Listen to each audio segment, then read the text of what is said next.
Some of you suggested that I should go to a dealer and check out their motorhome and camper van stock, and that is exactly what I've done. That's where I am now, in fact. I am currently standing in SMC, or Southern Motorhome Centre in Berkshire, and I'm about to look around this brand new Wildax Pulsar. So brand new, in fact, it has no number plates. Let's take a look around and then we'll go inside. First of all, let's check out this colour. Now, I do love that colour. That is called Expedition Grey, and there are 3 other options and they're all greys. It comes with alloy wheels. This is where the entrance is. It's a sliding door, and that up there is an awning strip, LED awning strip. Round the back here is where they got the spare wheel. That just at the top is not only the rear brake light, but is also a reversing camera, and there are also reversing sensors on the bumper just there. Around this side you have electric point and the water filling point with an 80-litre tank, and that down there looks like the grey water waste tap. Also on this side you've got an LPG refillable point, and underneath is a 20-litre gas tank. Obviously based on the Fiat Ducato with a 9-speed automatic gearbox, but the 6-speed manual is optional. It costs £76,000 with the automatic gearbox. It is 5.4 metres in length and 2.05 in width, and it is 3 tonnes, so you can drive this without having a C1 on your driving licence. Right, shoes off for this one. In we go. As you can see, we've still got the those mats down, so we don't make because this is someone's motorhome, right? Okay, so let's start at the front. It's still new, of course. You've still got all the cellophane over it, all the protection there. It has dual airbags. I noticed that there's a USB point just there. We've got another USB point here, and the cigarette lighter kind of thing. Leather gear stick and steering wheel. You have cruise control on the steering wheel. You also have cab air conditioning, and both of these chairs swivel round, so that's going to give you an extra bit of space, extra seating. Up the top here you have a bit of room, quite a large amount of room here up the top. You have the control panel. So just above the door you have the light switches and a tank heater as well, by the looks of things. You also have a little cupboard. I was shown how the seating works, and I think it's really innovative, because this is obviously where you sleep as well, because there is no other place to make a bed in here.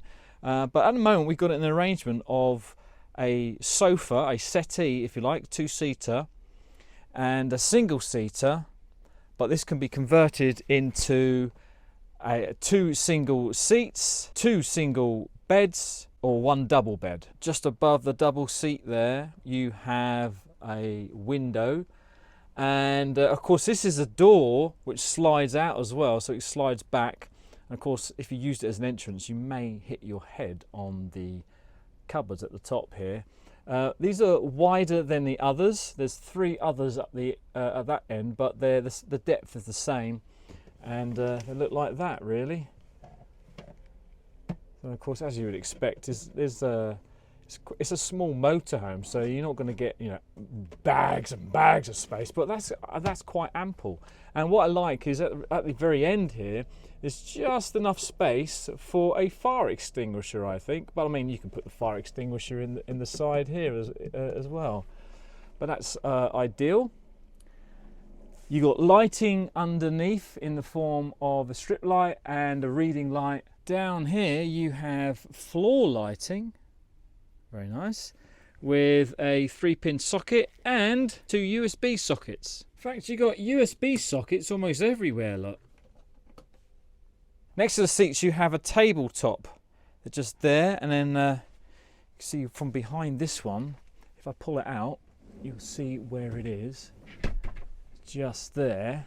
Now I'll just turn this into one of the beds. Okay, one of the beds there. So you've got 2 tables, but you've got 3 holes, 1, 2, and then there's one up here to put the table stand, and these 2, this one and this one, you can put them in the floor and you have a double table, which I think is really quite neat. Above the seating or sleeping area, you have this largish roof light. One thing to point out is that there is enough seating and with seat belts for 4 people, but of course there's only enough to sleep 2 people, which is very interesting. They say that the Pulsar is very popular as a daily runaround because it's fairly small. This one is 5.4 meters in length. So yeah, using it as a passenger vehicle to get yourself around during the day rather than just having a separate motorhome and a car. So that's very clever, very handy, I think. Making our way towards the back, on the right hand side you have a cupboard which unfortunately contains the cushions for the bed, and it takes up all that space. I mean, you probably want to, that'd be great if you could hang your clothes in. On the other side is where that is your wardrobe space. I can tell that because it's got a hanger in there, but that is also the place where the legs go. There's 2 of them. There's some space down there for shoes or whatever. But if you are thinking of using the double bed rather than the 2 singles, then you'd only need to take one of these. So that'll be useful to just, one of them's got a hard backing, so that actually fits in between the 2 seats. Over in the kitchen area, you have that's fairly deep, that is. Quite a deep sink. The hob, you have 3 gas rings, 2 small and 1 large, and you also have a grill oven. What's down here? Oh, space for pots and pans, I guess. And there's another cubby hole back here, if I can grab hold of that. Oh, that's where you can get to your gas lines. You also get a little space here for a bit of a preparation area, as well as the top here. You get a window, so when you're doing the washing up, you can look outside, and you get a window at the back as well. Oh, you get a mirror. Look at that. Enough room for a mirror. Now, storage underneath the sink here. You've got this pull-out set of shelves. Then you have a large storage area directly underneath the sink. And even further down, you got even more storage area. Oh, there's even one underneath the fridge freezer. Look at this. What's under that? Oh, it's a drawer. Nice.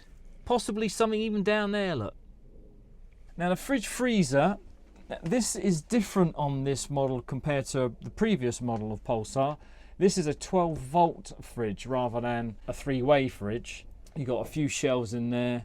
You got some panels on the door. The freezer part isn't that large, but you could probably get a small chicken in there if you want to do a chicken in the oven later. So they've managed to also squeeze in a bathroom. It's a wet room. You get obviously the toilet, a small narrow sink, and the shower. Well, you get a cupboard as well. Let's take a look. Little cozy cupboard. Put your toothbrush and your potions and lotions in. Nice little cupboard at the back here. They're trying to use all the space available, which is brilliant. That's what I like to see. Under the sink, you've got a toilet roll holder. You probably have to put the roll somewhere else as you're having a shower. You don't want wet toilet paper. What's the point of wet toilet paper? Right, I'm going to attempt to show you the different configurations of the seating and sleeping arrangements here. So at the moment, as you can see, we've got a double sofa here, and the driver's seat has been turned round and pushed back. It's also, you can also adjust the height to a degree, so bear that in mind. Now, what I need to do is a couple of things. I need to remove the table and remove the back here. Now this is the one with the hard backing, and then this one, which I've got out of the cupboard, just slots in like this. So the driver's seat is reclined back as far as I want to take it. My feet are against the chair there, and if I lay back, then my head hits the board here, which will probably mean I won't be very comfortable tonight. But if I can sleep like that though, and the actual bed itself is lovely and firm. I quite like a firm bed, so that's nice. Now the other side, of course, I'll have plenty of room, I think, because there's no steering wheel in the way. Right, let's convert this into a single chair now, shall we? For driving, for, you know, when you need the seatbelt on. Right, so we take the topper off, and then we just lift this up, and then slot that in there. That was simple enough, wasn't it? Cool. Now then, one thing I want to show you as well is if I pull that back out, there's two settings for this, two positions for this chair as well. Down here is where you have your leisure battery, and there's a bit of room for some other knickknacks. Now for the double bed, you would have the two seats like this, set them up like this, and then using the cushion with the hard backing, you would set that up like this. Now that is not complete because there's a support just underneath there which I haven't added, but you can get the idea of how it's going to look. So now I'll set up the tables. This larger one was behind this chair, and this little one was behind here. So yeah, you can see that makes a reasonable sized table. You can get 4 around here. Probably the person on the end was missing a place to put their cup or something, but they could definitely eat off of this little table. Right, so now let's put it away.